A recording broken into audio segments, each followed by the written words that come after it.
Hey, everybody, welcome back to Not My Circus. I'm Dr. Casey Whitener, your Libertarian candidate for U.S. Senate here in South Carolina. And wow, what an incredible few weeks we've had together. So I started these live streams as the Not My Circus, Not My Monkeys conversation related to the primaries, and it's been a wild ride so far. So most of the previous episodes, well, all of the previous episodes are on YouTube. You can go back and watch them. They're pretty short, but we've got kind of a standard format for each one of these. So let's jump right in.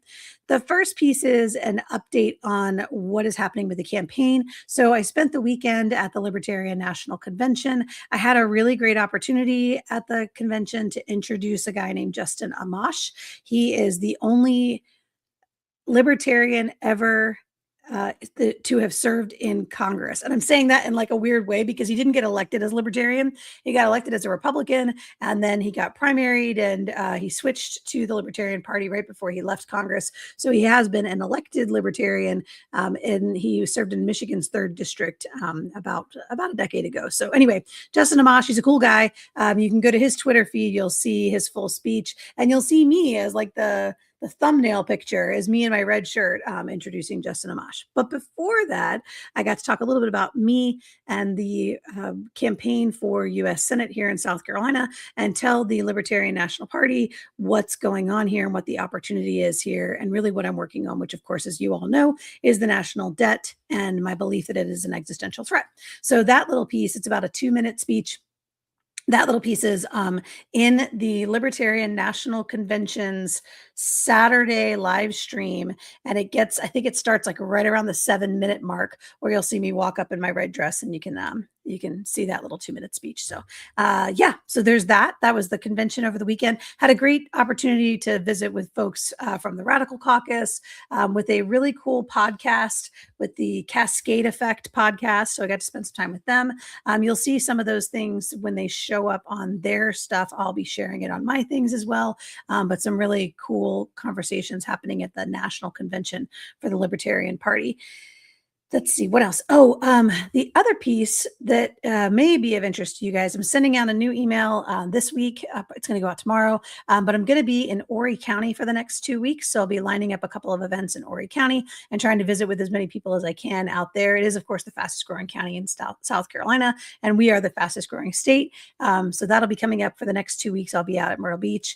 And then, oh, the other thing I got to do today was I got to go to the Casey West Columbia Chamber quarterly event where they award the business of the quarter, and 100.7 The Point, which is the radio station I'm on in the mornings, actually won business of the quarter with the Casey West Columbia Chamber. So that was really fun. But the big fun thing there was because it is campaign season, Congressman Joe Wilson was there. So had some pretty good, interesting conversations with Congressman Joe Wilson while I was out there. We've actually met before.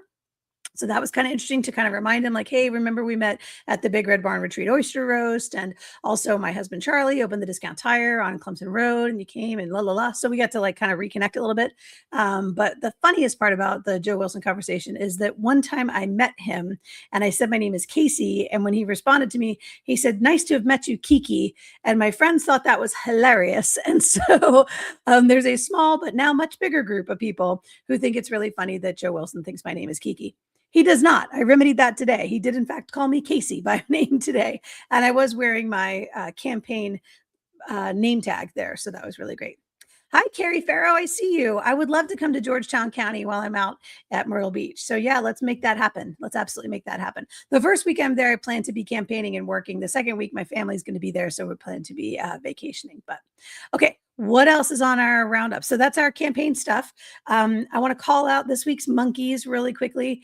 This week's monkeys on our Not My Circus live stream are all those digital folks out there calling people rhinos. So if you've heard this acronym RINO, R-I-N-O, it's Republican in name only. And it's basically what they're accusing other Republicans of being if those other Republicans don't go along with the status quo. This week, the rhinos were the ones in the South Carolina General Assembly, in the Senate. We're going to talk a little bit about that with our guest when we bring him on. But The South Carolina Senate voted down redistricting efforts this week. They essentially decided that it was in the middle of an election. Like we have already said multiple times, we are already in the middle of elections. So they voted it down. And the people who voted it down, the Republicans who voted it down, are being accused of being rhinos, Republicans in names only. And let me just tell you, anybody using that term, RINO, rhino, you're this week's monkey. Okay. We'll just leave it at that. It's not my circus, but those people are monkeys. All right. Let's, and then one more thing is our campaign stars. So for this week, my campaign star is my campaign manager, Sarah Ballard. Some of you guys know Sarah Ballard. She's been working with the Forum. She also worked with South Carolina Women in Leadership. She's an incredible person. I'm so lucky to have her on my team. And the reason she gets this week's campaign star is because she actually went with me to Grand Rapids, Michigan, and attended her very first Libertarian National Convention. And it is not for the faint of heart. The LNC. So those of you who've been to the National Convention, and if you get a chance to watch the live stream, you'll see there are a lot of clowns in our big tent in the Libertarian National Party. And I say that with affection for all the clowns and all the clownish behavior. But yeah, so she got her eye full, ear full of the Libertarians over the weekend. So she definitely gets our campaign star of the week. All right, moving into our special section. Every week I like to do this is bring in a South Carolina difference maker, somebody who is a citizen like the rest of us, who is out there fighting the good fight, doing really good work. And this week it's my friend Chris Himsl, who's a retired Army colonel. He spent 30 years on active duty, and today he is the leader for Veterans for All Voters in South Carolina. Welcome, Chris, to our live stream. I'm glad to see you. Hey, Casey, glad to be here. Thanks for having me. So we've known each other for a while. We actually met at 1 Million Cups a while back when you were building your consulting practice, just having moved into retirement.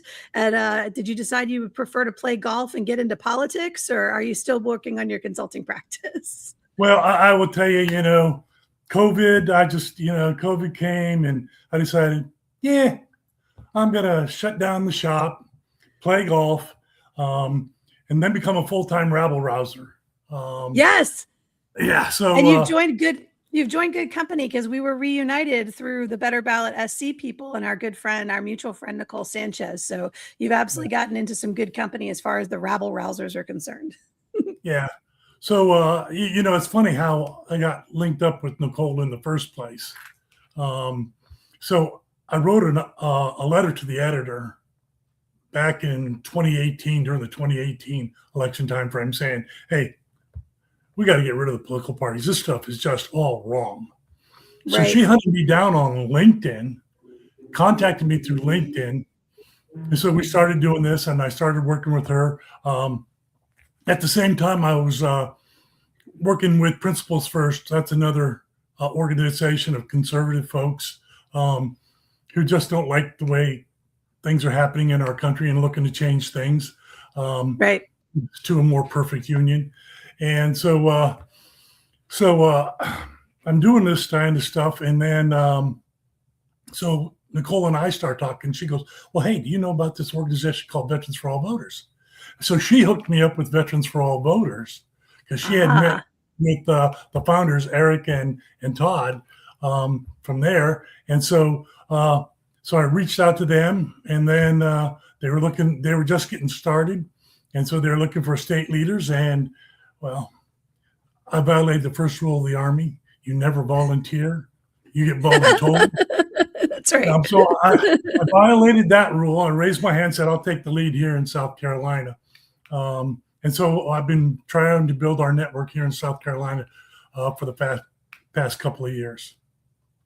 South Carolina has a lot of veterans. We have folks that have come to retire in South Carolina. We had folks that came for training here, went out on deployment, then came back. I mean, our veteran population is a big, significant part of our population. It was one of the conversations I had at the convention up in Grand Rapids, was how important our veteran voters are here in South Carolina. Do you have an estimate of what our numbers look like as far as that group is concerned?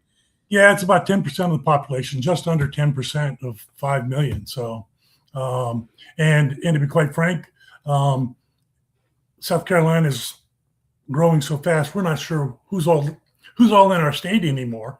Right. Yeah. So I would say there's probably a little bit more than that. And especially since in the last few years, making retirement pay completely non-taxable. So for a lot of Right. retirees, if you've done the 20, 30 years or whatever, you can come here and your retirement pay is not taxed. Um, Right. so that's another incentive.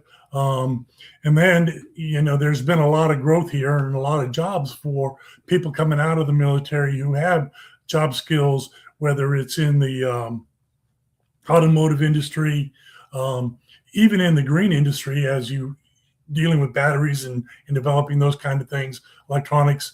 So there's a lot of skills that are in the military that are transferable to what the industries are that are building here in the state. So a lot of opportunity. Yeah, and I think we tend to think of ourselves as a military-friendly state. You mentioned the retirement tax income or income tax. I also think about some of the programs that we have that try to help veterans find employment, but also try to help veterans find housing.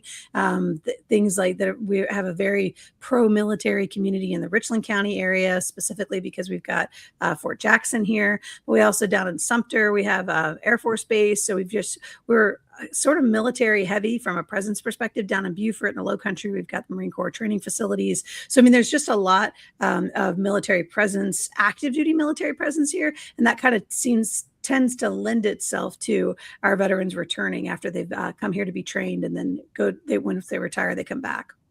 Yeah, I tell you, with Fort Gordon right across the river in Augusta, I mean, that whole I-20 corridor all the Mm-hmm. way over to 95 and then up to Fort Bragg. I mean, that is a belt of a lot of active duty military folks Right. who love this part of the country. You can play golf year round down here. And, Yeah. in this state, you got the mountains and you got the beaches and then you got famously hot Columbia. It's great. I mean, Sure, sure. Well, I know some of our veteran business owners, when one of the things I did as an entrepreneurship instructor was build a program called Strive over at the Faber Center at the Darla Moore School, where we worked with veteran business owners to help them as they were leaving the military to build their businesses up. And as a matter of fact, I just got to have breakfast and reconnect with the guy that owns the General's Hot Sauce, which is a South Carolina grown, fully veteran operation where they make the hot sauce that comes in those bottles that looks like a glass grenade. I don't know yeah, if you've seen those around, but probably seen that. they're really cool looking bottles. But the General's Hot Sauce is here. They're based out of Columbia, South Carolina. So I just love the idea that entrepreneurship world and that veterans world combines together. I'm a big fan of that. We've got Boots to Business that gets operated by the National Guard. There's a bunch of really great organizations that help veterans build their businesses. Yeah, one of the things that, I talked to Joe Wilson about this. But, we need to expand our VA benefits beyond just education, because college ain't for everyone. Right. So, but you pay into your VA benefits. Well, why can't you use it to open a business? Sure. And that kind of funding to get, because that's the hardest part. Military people don't make a whole lot of money, and to save while you're on Right. active duty or even in the Guard, to open up a business to get you, viable, takes a lot of money. And it's just something that should be looked at is how do we increase veteran entrepreneurship. I like the idea of encouraging folks always to build something new and to build something that creates value. And I think one of the things that the veterans that I worked with that were building their businesses, they seemed to be like maybe just a little bit challenged by was like finding their target market, understanding who specifically they were building something new for, like who exactly is this product or service going to be targeted to, because they haven't spent as much time in the civilian world and in civilian life. And it's a little bit like entrepreneurs wanting to sell products back to other entrepreneurs, or like writers, because I'm in that writer community, wanting to sell their books to other writers. Like a lot of times our veteran business owners are like, I'm going to make something that's better for military families or for other veterans. And I'm like, let's think about it. There's like a really big market out here that maybe not necessarily being selling back to other veterans, but we all tend to think like, I'm going to build the product that I wish I had when I was back in that space. Yeah, So yeah. it's kind of fun to watch them discover that like there's this whole other market they can sell their product project too. And I just really enjoyed working with them. And that, like I said, it was called Strive, but it was organized by Syracuse, the Institute for Veterans and Military Families, IVMF, out of Syracuse University. They have a national organization where they help veterans get businesses up and going. And I was fortunate enough to get to spend time with at one of their national conferences. And actually, one of their conferences where the General's Hot Sauce was receiving like Veteran-Owned Business of the Year award. So I get there and I was like, "What are you guys doing here?" And they're like, "What are you doing?" We're all in Texas for like no good reason at the same time. So it was really cool to get all the way, halfway across the country and run into a bunch of other South Carolinians who are being awarded a prize for the work that they had done in the entrepreneurship space. So, yeah. All right. Tell us a little bit about Veterans for All Voters and what the focus of the organization is and how you guys have gotten involved in South Carolina. Yeah. So Veterans for All Voters is a nationwide, nonpartisan, nonprofit organization fighting for responsible government, accountable politicians, civility, and a more perfect union through open and competitive elections. Open and competitive. We all swore an oath to support and defend the Constitution, not to a political party or particular politician. And we're gathering veterans across the country to enact election reform. That's what we are focused on, is election reform. Yeah. As you pointed out earlier, veterans are among the most trusted voice in America. And so we serve with all folks from all backgrounds. We know how to build teams. We know how to get things done. And that's what we're trying to do, is bring the veterans into this part of the civilian dynamic, is the politics. Politics is the allocation of resources and how we do that. I will tell you, there isn't a veteran I talk to that doesn't feel the divisive political climate we're in today. And nobody likes it. No matter where you're at on the political spectrum, if you're a far right Republican, far left socialist, Democrat, whatever, we're all not happy. Mm-hmm. And so when you look at it, it's our two-party centric electoral process that gets us to where we're at. It drives our politicians to the extreme. We're not focused on programs and policies for the people. We are out here on the extreme sides, culture war issues. We are not doing what's best for the nation. And so currently, our process of winner-take-all plurality voting, mm-hmm. one in a closed primary, from a gerrymandered district, funded by God knows who, right. is not getting us to a more perfect union. So that's what our big goals are, is to take a look at, here in South Carolina, keeping our primaries open and moving to a nonpartisan primary. Mm-hmm. Also ending plurality voting, moving to ranked choice voting. And we're working with our coalition partners at Better Ballots. There's about 14, 15 different of us crazy radicals out there trying to do this. In gerrymandering, we spent a lot of time and effort the last couple of weeks trying to deal with this out-of-cycle gerrymandering that's going on, and then taking on the dark money issue. We're big fans of the Alaska model when it comes to how they do things up there. And then, I don't know if you're tracking, but Montana's got a plan to get dark money out of politics. And we like the Montana plan as well. So those are the four big things we're focused on. But every state has its own challenges and its own opportunities. And so everything here in South Carolina, we are working through, everything has to go through the legislature. Mm-hmm. And so we're trying to build our relationship with our legislators. Before we went into special session, we thought we'd host a Veterans Caucus meet and greet. Okay. And then, because there are about 33 state legislators here that have actually served in the military or have at least mm-hmm. gone to the Citadel. And, so they have that military connection, that military ethos. And we would like to support them in bringing that into our state legislature. My friend Chris Wooten is one of them. Yes. Yeah. And so, mm-hmm. so these are we want to make that connection, not necessarily for the politics, but for relationship building and getting, that veteran voice stronger and more heard, and working across the aisle, because one of the big proponents this week to end the gerrymander, or not doing it, was Senator Sutton out of Charleston, and he's a United States Air Force pilot. And so those are the kind of, we just need to bring everyone together on the veteran side so we can get the team building done to do the work that needs to get done here in South Carolina. Sure. I don't know if it's getting an interstate down to Myrtle Beach, or just fixing the potholes, crossing the bridge down there on Elmwood.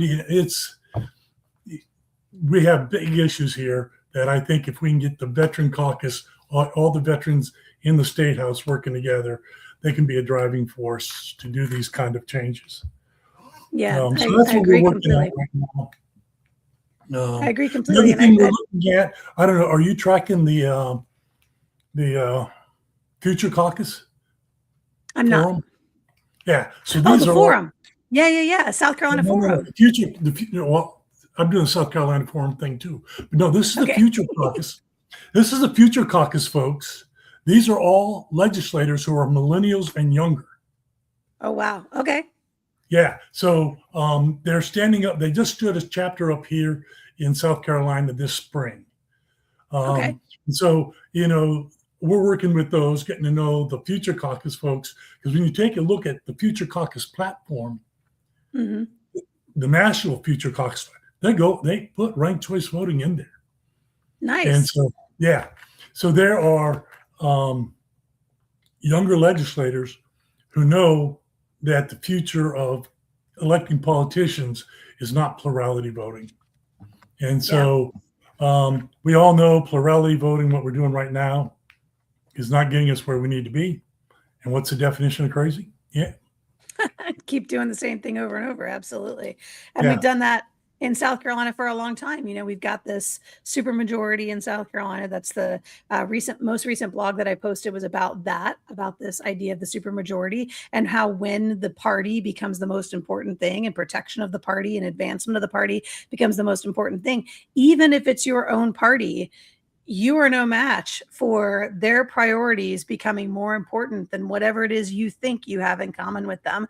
We were warned about this in 1984 by George Orwell, right? So the idea that the party puts the party first, the party only cares about party power, these kinds of things, when we start to see them happening, we've got to fight against them. We got to push them out, that they do not belong in a government for the people, by the people. So especially this year, in our 250th year of existence, we see more than ever our republic is at threat. And that was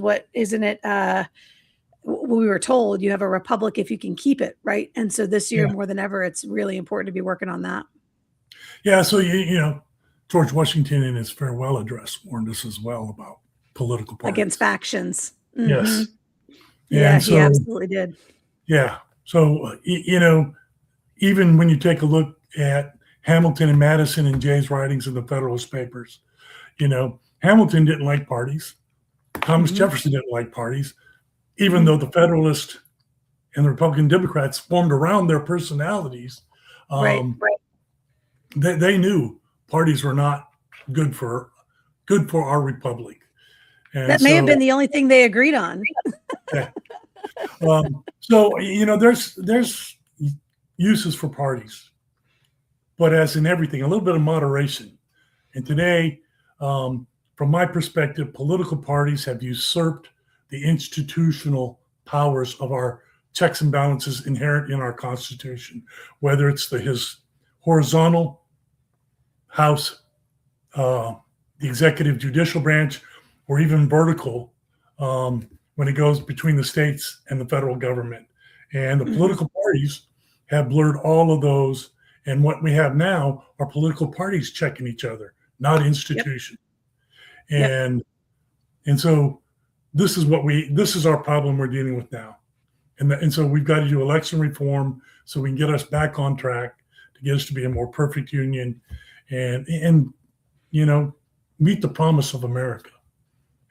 And I would say, just for just like a quick little shameless selfish plug, the way to do that is to elect people who are willing to reform our election process. I mean, when we continue to elect the people out of these parties, why should they reform? They're in the game. You know what I mean? Like they're already That's how they part, they're got there. Yeah, complicit. yeah, They're complicit. So absolutely. we've got to be looking for independents. We've got to be looking for a smaller candidate, smaller parties. We got to be looking for outsiders to come in and say, "Hey, we're willing to reform the process here, and willing to reform the overall system." Because we're not only are we not benefiting from it, but nobody is benefiting from it except for the people who are making a lot of money in that party leadership. Yeah. So yes, and one of the things we're doing this summer is we're supporting the South Carolina Forum. I'm Yes. pushing their agenda, making sure all of my folks know about it and are getting in there and participating to make sure their voices are heard. I think, this kind of initiative here just reflects how unresponsive the State House has been. Mm-hmm. Yep. When you have to bring 100,000 people in and say, hey, look, this is what we want you to focus on, Right. Right. Yeah. You're exactly right. All right. Well, Chris, I really appreciate you being here. This is a weekly live stream for the campaign, but this is the last one of the Not My Circus version. We're going to kick it back up again in June 17th. But the primaries will be over by then, and hopefully things will have shaken down. We'll kind of have an understanding of where we stand. But I appreciate you being here for Veterans for All Voters. And I'm just grateful to you for your support and all the things that you and I have done together. I always am really happy to see your name on the list of invites whenever I get invited to go and be part of something. I'm like, oh man, Chris is going to be there. And then I know I'm part of something that's important and valuable because I think of you as third-party validation there. I mean, if Chris is going to do it, I can trust it. I can believe in it. So I'm glad to see you. All right. Thanks, Casey. Good luck. Thanks. Have a great rest of your night. I appreciate you. All right, this is our Not My Circus broadcast. And as I told you, as I was just telling Chris, we're going to be done for the next 2 weeks. I'll be out in Horry County campaigning for the first week and then on vacation with my family for the second week. The primaries will come and go.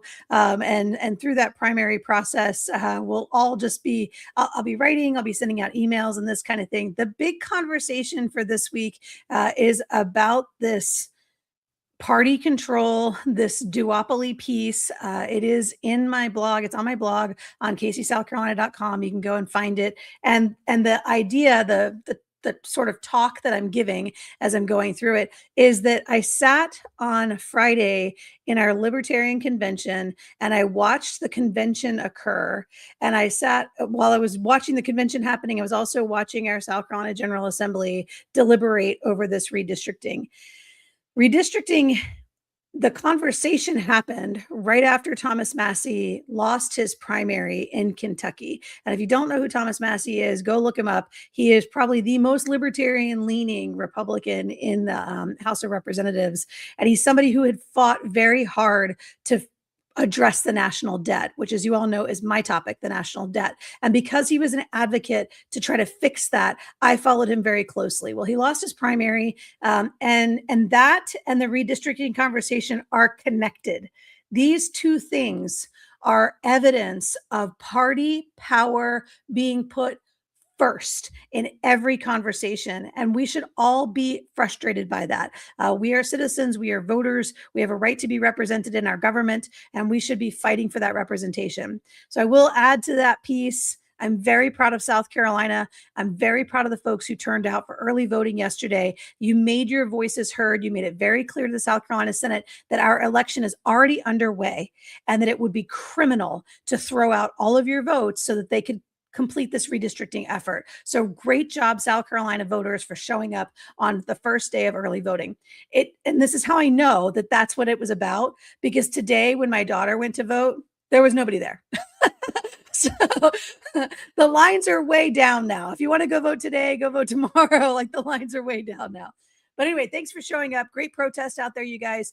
South Carolina really can make a difference. I believe that South Carolina can make a difference. Part of that difference making is going to be to send somebody that is completely not part of this duopoly establishment to the Senate and really try to disrupt folks. So when we get into into the full-blown election cycle, you guys are going to need your help. So thanks for being here. Thanks for participating. And all I can say right now is we're going to go take a couple weeks off, and we're going to come back with a new themed live stream, but they'll always be Wednesday nights. They'll always be 7 p.m. And I'm sort of thinking about it like family meetings, or I don't know, going to church. But nevertheless, take a couple weeks, and I'll see you on the other side of the primaries.